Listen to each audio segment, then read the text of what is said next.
ശ്രുതിയുടെ ആദ്യ കല്യാണം കഴിഞ്ഞ ആ ഹസ്ബൻഡിന്റെ വീട്ടുകാര് ആദ്യം അന്വേഷിച്ചുകൊണ്ട് ശ്രുതിയുടെ അഡ്രസ്സ് കണ്ടെത്തിയിട്ട് ശ്രുതി ഇപ്പൊ എവിടെ താമസിക്കുന്നതെന്ന് മനസ്സിലാക്കിക്കൊണ്ട് ചന്ദ്രയുടെ വീട്ടിലേക്ക് ശ്രുതിയുടെ ആദ്യ ഹസ്ബൻഡിന്റെ അച്ഛനും അതുപോലെ അമ്മയാണ് കേട്ടോ വരുന്നത്. അവര് വരുന്ന സമയത്ത് ചന്ദ്രയുടെ വീട്ടിൽ ചന്ദ്ര മാത്രമേ ഉണ്ടായിരുന്നുള്ളൂ. അവരെ കണ്ടോടെ തന്നെ കുറച്ച് ക്യാഷുള്ള ടീമാന്നുള്ള കാര്യം മനസ്സിലായത് കൊണ്ട് തന്നെ ചന്ദ്രമതി ആണെന്നുണ്ടെങ്കിൽ വരൂ ഇരിക്കുന്നൊക്കെ പറഞ്ഞിട്ട് ആരാ എന്താന്നുള്ള കാര്യം പോലും അന്വേഷിക്കാതെ കയറ്റി ഇരുത്തുന്നൊക്കെ ഉണ്ട്. നിങ്ങൾ ആരെ അന്വേഷിച്ച് വന്നതെന്നുള്ള കാര്യം ചന്ദ്ര അവരെ ഇരുത്തിയതിന് ശേഷമാണ് കേട്ടോ ചോദിക്കുന്നത്. ഞങ്ങള് കല്യാണി എന്ന് പറയുന്ന ഒരു പെൺകുട്ടിയെ അന്വേഷിച്ച് വന്നാന്ന് പറയാണേ. ഇത് കേട്ട ഉടനെ തന്നെ ചന്ദ്രയാണെന്നുണ്ടെങ്കിൽ കല്യാണി എന്ന പേരുള്ള ആരും ഇവിടെ ഇല്ലല്ലോ എന്നുള്ള കാര്യമാണ് പറയുന്നത്. നിങ്ങൾ അഡ്രസ്സ് മാറിയിട്ട് ഇങ്ങോട്ട് വന്നതായിരിക്കും എന്നൊക്കെ പറയുകയാണെ അവരുടെ അടുത്ത്. ഇത് കേട്ട ഉടനെ തന്നെ വന്നവരാണെന്നുണ്ടെങ്കിൽ കല്യാണി നല്ല ഇവളുടെ പേര്, ഇനി വേറെന്തെങ്കിലും പേരുണ്ടോ ഇവൾക്ക്, എന്തായാലും ഇവർക്ക് ഫോട്ടോ കാണിച്ചു കൊടുക്കുക എന്നുള്ള രീതിയിൽ ശ്രുതിയുടെ ആദ്യ വിവാഹത്തിന്റെ ഫോട്ടോ ഉണ്ടല്ലോ അത് ചന്ദ്രയ്ക്ക് കാണിച്ചു കൊടുക്കുകയാണ് ചെയ്യുന്നത്. ഇത് എന്റെ മകന്റെയും അവളുടെയും കല്യാണ ഫോട്ടോ ആണ്. ഈ ഒരു ഫോട്ടോ മാത്രമേ ഇപ്പൊ ഞങ്ങളുടെ കയ്യിലുള്ളൂ.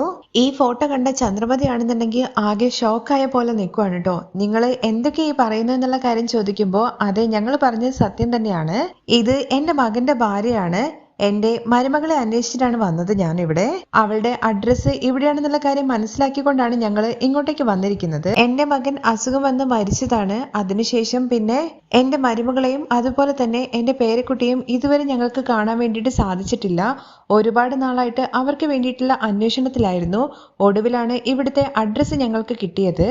അവര് ആദ്യം താമസിച്ചിട്ടുണ്ടായിരുന്നത് ഞങ്ങളുടെ നാടിന്റെ അടുത്തുള്ള നാട്ടിൽ തന്നെയായിരുന്നു. എന്നാൽ ഇപ്പോ അവിടെ ഒരു വിവരവും ഇല്ലാത്തത് കൊണ്ടാണ് ഞങ്ങൾ അന്വേഷണം കുറച്ചുകൂടി ഊർജിതമാക്കിയത്. ഒരുപാട് നാളത്തെ ഒടുവിലാണ് കല്യാണി ഇവിടെ ഒരു പാർലർ നടത്തുന്നുണ്ട് എന്നുള്ള കാര്യത്തെക്കുറിച്ച് അറിഞ്ഞത്.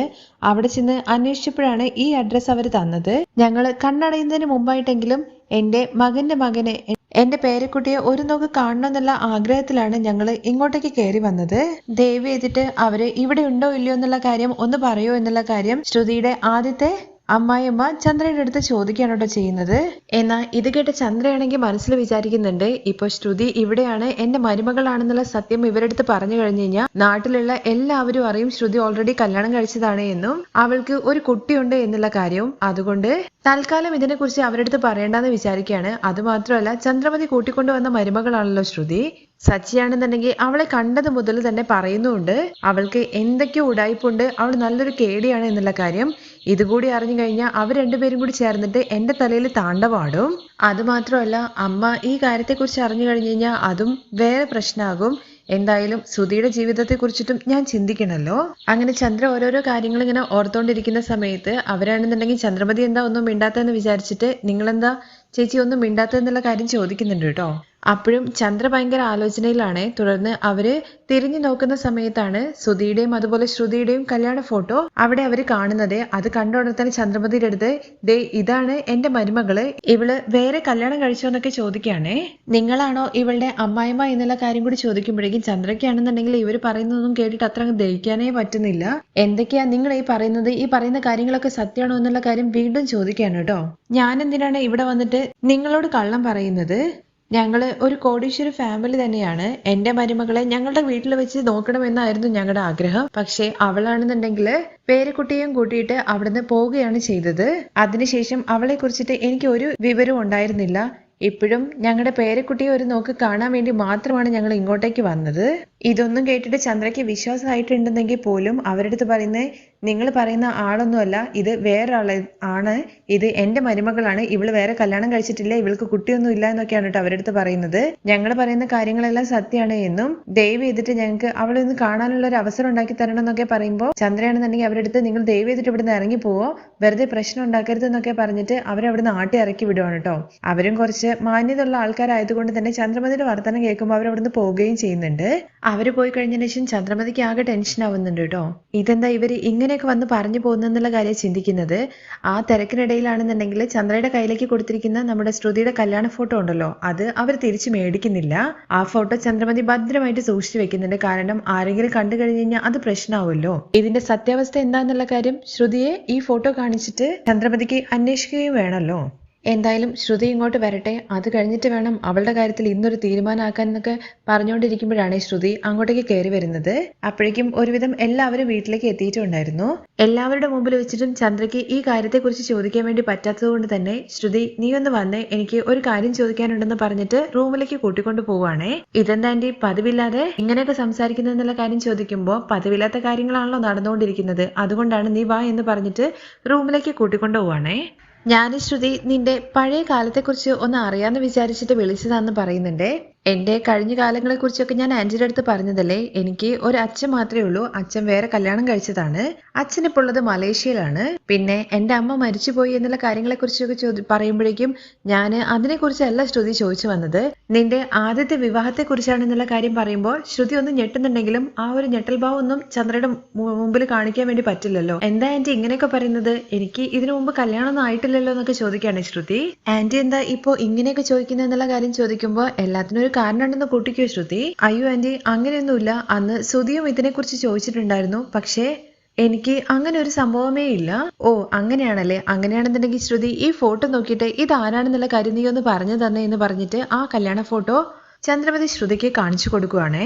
ഇതില് ആരാണെന്നുള്ള കാര്യം എനിക്ക് വ്യക്തമായിട്ട് മനസ്സിലാവാത്തത് കൊണ്ടാണ് ശ്രുതി നിന്നോട് ചോദിച്ചെന്നൊക്കെ കളിയാക്കുന്ന രീതിയിൽ പറഞ്ഞുകൊണ്ടാണ് ചന്ദ്ര ആ ഫോട്ടോ കാണിക്കുന്നത്. ശ്രുതിയാണെന്നുണ്ടെങ്കിൽ ആ ഫോട്ടോ കണ്ടിട്ട് ആകെ ഷോക്ക് അടിച്ച പോലെ നിൽക്കുവാണേ. ഈ ഫോട്ടോ എങ്ങനെയാണ് ആന്റിയുടെ കയ്യിൽ വന്നതെന്നുള്ള കാര്യമാണ് ചിന്തിക്കുന്നത്. എന്താ ശ്രുതി നിനക്ക് അറിയുന്നുണ്ടാവില്ല അല്ലേ? നിനക്കറിയാത്ത ആളാണെന്നുണ്ടെങ്കിൽ അറിയില്ല എന്നുള്ള കാര്യം പറഞ്ഞാൽ പോരെ. പക്ഷേ ഫോട്ടോ കണ്ടത് മുതൽ നിന്റെ കണ്ണൊക്കെ ആകെ കലങ്ങിയല്ലോ, ആകെ ടെൻഷനും ആകെ മൊത്തത്തിലൊരു പരിഭ്രമൊക്കെ ഉണ്ടല്ലോ. എന്താ കാര്യം എന്നുള്ള കാര്യം ചോദിക്കുമ്പോഴേക്കും അത് ആന്റി എന്ന് പറഞ്ഞിട്ട് ശ്രുതി തുടങ്ങുമ്പോഴേക്കും നിർത്തിക്കോണം ശ്രുതി, ഞാൻ എല്ലാ കാര്യവും അറിഞ്ഞിട്ട് തന്നെയാണ് നിന്റെ അടുത്ത് ചോദിച്ചത്. ഞാനെല്ലാം അറിഞ്ഞൊന്ന് മനസ്സിലാക്കിയും നീ വീണ്ടും കള്ളത്തരം പറയാൻ വേണ്ടി ശ്രമിക്കുകയാണല്ലേ. നീ ഇത്ര നാളും എന്നെ കബളിപ്പിച്ചുകൊണ്ടിരിക്കുകയാണല്ലേ. സത്യം പറഞ്ഞോണം, ഇനി നിന്റെ കല്യാണം കഴിഞ്ഞതല്ലേ, നിനക്ക് ഒരു കുട്ടിയില്ലേ? ഇതൊക്കെ എങ്ങനെയാണ് ചന്ദ്ര അറിഞ്ഞത്? ഈ ഫോട്ടോ ചന്ദ്രമതിക്ക് എവിടുന്നായിരിക്കും കിട്ടിയിട്ടുണ്ടാവുക? ഒരുപക്ഷെ ആദ്യ ഭർത്താവിന്റെ വീട്ടുകാരെങ്കിലും ഇവിടെ വന്നിട്ടുണ്ടാവുമോ എന്നുള്ള കാര്യങ്ങളെ കുറിച്ചൊക്കെയാണ് കേട്ടോ ശ്രുതി ചിന്തിക്കുന്നത്. അത് കഴിഞ്ഞിട്ട് ആന്റിക്ക് എവിടുന്ന ഈ ഫോട്ടോ കിട്ടിയെന്നുള്ള കാര്യം ചോദിക്കുകയാണേ. ഇത് എങ്ങനെയാ കിട്ടിയെന്നുള്ള കാര്യം അറിഞ്ഞിട്ട് നീ എന്താ ചെയ്യാൻ വേണ്ടി പോകുന്നത്? എങ്ങനെയാണെങ്കിലും കാര്യങ്ങളെല്ലാം എനിക്ക് അറിയാൻ വേണ്ടി പറ്റിയല്ലോ. ഇനിയും നീ എന്താണ് മറയ്ക്കാൻ വേണ്ടി ശ്രമിക്കുന്നത്? ആന്റി എല്ലാ കാര്യങ്ങളും ആന്റിയുടെ അടുത്ത് തുറന്നു പറയണമെന്ന് തന്നെ ഞാൻ വിചാരിച്ചത്, പക്ഷെ അതിനു പറ്റിയൊരു സിറ്റുവേഷൻ വന്നില്ല എന്നൊക്കെ പറയുമ്പോഴേക്കും നിന്റെ ജീവിതത്തിൽ എന്താണ് സംഭവിച്ചെന്നുള്ള കാര്യം ഞാൻ നിന്റെ അടുത്ത് ചോദിച്ചത്. ശരി ആന്റി, ഞാൻ ഇനി എന്തായാലും ഒന്നും മറച്ചു വെക്കുന്നില്ല. എന്റെ കഥയെല്ലാം കേട്ടിട്ട് ആന്റി എന്ത് തീരുമാനം എടുത്താലും അത് ഞാൻ സ്വീകരിക്കാൻ വേണ്ടി തയ്യാറാണ്. ഇനി സുധിയുടെ ജീവിതത്തിൽ ഞാൻ വേണ്ട എന്നുള്ള കാര്യം പറഞ്ഞു കഴിഞ്ഞാലും കുഴപ്പമില്ല ആന്റി, ഞാൻ പൊക്കോളാം. ആദ്യം നീ ഞാൻ ചോദിച്ചതിനുള്ള മറുപടി പറ, അത് കഴിഞ്ഞിട്ട് തീരുമാനം എന്തെടുക്കണം എടുക്കണ്ട എന്നുള്ള കാര്യം ഞാനാണ് തീരുമാനിക്കാന്നൊക്കെ ചന്ദ്ര ഭയങ്കര ദേഷ്യത്തിൽ പറയാണേ. എന്റെ അച്ഛൻ മരിച്ച സമയത്ത് അമ്മയ്ക്ക് ഒരുപാട് കടങ്ങളുണ്ടായിരുന്നു. ആ കടങ്ങളെല്ലാം വീട്ടാൻ വേണ്ടിയിട്ട് എന്നെ ഒരു ബലിയാടാക്കുക ചെയ്തത്. എനിക്ക് 19 വയസ്സ് മാത്രം പ്രായമുള്ള സമയത്ത് എന്നേക്കാൾ കൂടുതൽ പ്രായമുള്ള ഒരാളെ അമ്മ എനിക്ക് വേണ്ടിയിട്ട് കല്യാണം കഴിപ്പിച്ചു തന്നു. അതില് എനിക്കൊരു മകനുണ്ട്. എന്റെ മകൻ ജനിച്ച് കുറച്ച് നാൾ കഴിഞ്ഞപ്പോഴേക്ക് തന്നെ അദ്ദേഹം അസുഖം വന്ന് മരിക്കുകയും ചെയ്തു. പിന്നീട് എനിക്ക് ഇഷ്ടമല്ലാത്ത ജീവിതമായതുകൊണ്ട് തന്നെ എത്രയും വേഗം തന്നെ അവിടുന്ന് രക്ഷപ്പെടണമെന്ന് വിചാരിച്ചിട്ടാണ് ഞാൻ പോകുന്നത്. എൻ്റെ മകനെ എൻ്റെ അമ്മയാണ് വളർത്തിക്കൊണ്ടിരിക്കുന്നത്. എനിക്ക് സ്വന്തമായിട്ടൊരു ജീവിതം വേണം, സ്വന്തം കാലിൽ നിൽക്കണമെന്ന് വിചാരിച്ചിട്ടാണ് ആന്റി ഞാൻ ഇങ്ങനെയൊക്കെ ചെയ്തത്. എൻ്റെ മകൻ എന്ന് പറയുന്നത് സച്ചിയും രേവതിയും ഇവിടെ കൂട്ടിക്കൊണ്ടുവരാറില്ലേ ആദി, അവനാണ്. ഒരിക്കലും ആരെയും പറ്റിക്കണമെന്നൊന്നും വിചാരിച്ചിട്ടല്ല ഞാൻ ഇങ്ങനെ ചെയ്തത്. സുധിയെ കണ്ടപ്പോൾ എനിക്ക് സുധിയോടുള്ള ഇഷ്ടം കൊണ്ടാണ്. ഒരുപക്ഷെ ഇങ്ങനെയൊക്കെ അറിഞ്ഞു കഴിഞ്ഞ് കഴിഞ്ഞാൽ സുധി എന്നെ സ്വീകരിച്ചില്ലെങ്കിലോ എന്ന് വിചാരിച്ചിട്ടാണ് ഞാൻ കള്ളമൊക്കെ പറഞ്ഞത്. നീ എന്താ എന്നെയും എൻ്റെ മകനെ കുറിച്ച് വിചാരിച്ചിരിക്കുന്നത്? എൻ്റെ മകന് ഒരു മകനുള്ള ഒരുത്തിയാണല്ലോ ഞാൻ കല്യാണം കഴിപ്പിച്ചു കൊടുത്തത്. അന്ന് കടയിൽ നിന്ന് നീ നിന്റെ മകന് വേണ്ടിയിട്ട് ഡ്രസ്സ് എടുത്തു എന്ന് ആ കടക്കാരൻ പറഞ്ഞ സമയത്തെ ഞാൻ നിന്നെ കുറിച്ച് കൂടുതലായിട്ട് അന്വേഷിക്കേണ്ടതായിരുന്നു. എന്നാൽ ശ്രുതിയാണെന്നുണ്ടെങ്കിൽ നിന്റെ അടുത്ത് എല്ലാ സത്യങ്ങളും പറഞ്ഞിട്ടല്ലേ ശ്രുതി കല്യാണം കഴിച്ചത്.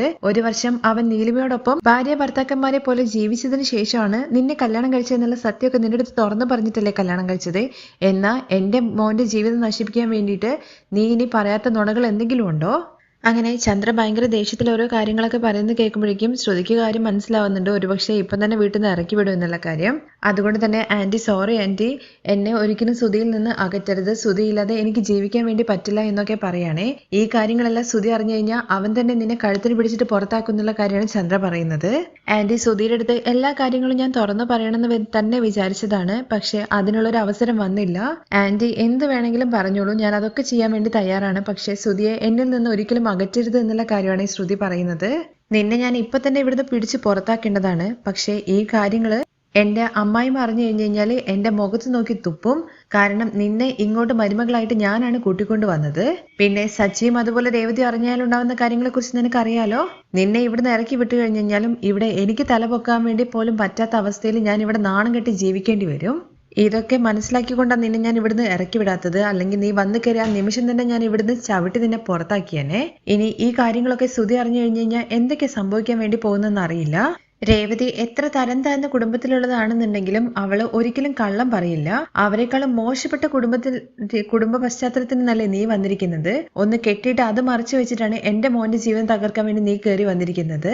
ഞാനായിട്ട് നിന്നെ ഇങ്ങോട്ട് കൂട്ടിക്കൊണ്ടു വന്നല്ലോ എന്നുള്ള ഭയങ്കര സങ്കടത്തിലാണ് കേട്ടോ നമ്മുടെ ചന്ദ്രമതി ഉള്ളത്. ദേഷ്യവും സങ്കടം കൂടി വന്നിട്ട് ചന്ദ്രയ്ക്ക് എന്താ ചെയ്യേണ്ടതെന്നുള്ള കാര്യം പോലും അറിയാത്ത അവസ്ഥയിൽ ഇങ്ങനെ നിൽക്കുവാണ്. അത് കഴിഞ്ഞ് നമ്മുടെ ശ്രുതി അങ്ങോട്ടേക്ക് കയറി വരുന്നുണ്ട്. എന്താണ് പറ്റിയെന്നുള്ള കാര്യം ശ്രുതി, ഞാൻ തന്നെ നിന്നോട് സത്യങ്ങളെല്ലാം തുറന്നു പറയാന്ന് പറയുമ്പോൾ എന്ത് സത്യങ്ങൾ പറയാന്നാ നീ പറയുന്നത്? ആദ്യം അവള് പറയുന്ന കാര്യം നീ കേൾക്കടാ, അത് കഴിഞ്ഞിട്ട് നീ ഒരു തീരുമാനം എടുക്കണം എന്നുള്ള കാര്യമാണ് ചന്ദ്ര പറയുന്നത്. എന്താ ശ്രുതി നീ ഇങ്ങനെ കരയുന്നെന്നുള്ള കാര്യം ചോദിച്ചുകൊണ്ടാണ് ശ്രുതി അങ്ങോട്ടേക്ക് കയറി വരുന്നത്. എന്താ അമ്മേ പ്രശ്നം? അമ്മ ഇവളെന്തെങ്കിലും പറഞ്ഞോന്നൊക്കെ ചന്ദ്രയുടെ അടുത്ത് ചോദിക്കുമ്പോൾ ആദ്യം അവൾ ചെയ്ത കാര്യം എന്താന്നുള്ള കാര്യം നീ കേക്കട എന്നുള്ള കാര്യമാണ് ചന്ദ്ര പറയുന്നത്. അപ്പോഴേക്കും ശ്രുതിയാണെന്നുണ്ടെങ്കിൽ സോറി ശ്രുതി, ഞാന് തെറ്റ് ചെയ്തു, എന്നോട് എനിക്ക് മാപ്പ് നൽകണം എന്നൊക്കെ പറഞ്ഞിട്ട് കാല് പിടിച്ച് കരഞ്ഞോണ്ടിരിക്കുമ്പോൾ ആദ്യം ശ്രുതി കാര്യം എന്താന്ന് വെച്ചുള്ള കാര്യം തുറന്നു പറയാന്ന് പറഞ്ഞിട്ട് എഴുന്നേൽപ്പിക്കുന്നൊക്കെ ഉണ്ട്. അത് കഴിഞ്ഞ് ശ്രുതി സത്യം പറയാനുണ്ട് ചെയ്യുന്നത്. എനിക്ക് ഓൾറെഡി ഒരു കല്യാണം ആയിട്ടുണ്ട് എന്നും അതിലെനിക്കൊരു കുഞ്ഞുണ്ട്. ആ കുഞ്ഞെന്ന് പറയുന്നത് രേവതിയും സച്ചിയും ഇവിടെ കൂട്ടിക്കൊണ്ടുവരാറില്ലേ, ആ ആദിയാണെന്നുള്ള കാര്യം കൂടി പറയാണേ. ഒരുപാട് തവണ സുധീരുടെ അടുത്ത് ഈ കാര്യങ്ങളൊക്കെ തുറന്നു പറയണമെന്ന് ഞാൻ വിചാരിച്ചിട്ടുണ്ടായിരുന്നു, പക്ഷെ അതിനുള്ളൊരു അവസരം എനിക്ക് വന്നില്ല. സുധി എന്നെ വിട്ട് ഒരിക്കലും പോകരുതെന്ന് വിചാരിച്ചിട്ട് മാത്രമാണ് ഈ കാര്യങ്ങൾ ഇത്രയും നാളായിട്ട് ഞാൻ മറച്ചു വെച്ചത്. സുധി എന്നിൽ നിന്ന് അകന്നു പോരുതെന്ന് വിചാരിച്ചിട്ട് മാത്രമാണ് ഞാൻ സത്യം പറയാൻ വേണ്ടിയിട്ട് ഓരോ സമയവും ശ്രമിച്ചെങ്കിലും എനിക്ക് അതിന് പറ്റാണ്ടിരുന്നത്. ഈ കാര്യങ്ങളൊക്കെ അറിഞ്ഞിട്ട് സുധി എന്നെ സ്വീകരിക്കോ ഇല്ലയോ എന്നുള്ള കാര്യം എനിക്കറിയില്ലല്ലോ. ദയവ് ചെയ്തിട്ട് സുധി എന്നെ ഒഴിവാക്കരുത്, എന്നെ ഇവിടുന്ന് ഇറക്കി വിടരുത് എന്നൊക്കെ പറഞ്ഞിട്ട് സുധിയുടെ കാല് പിടിച്ചിട്ട് ഇങ്ങനെ കരഞ്ഞുകൊണ്ടിരിക്കുകയാണ് ശ്രുതി. ഇതെല്ലാം കേട്ടിട്ട് ഒരു ഷോക്ക് അടിച്ചതുപോലെ ഇങ്ങനെ നിൽക്കുവാണ്.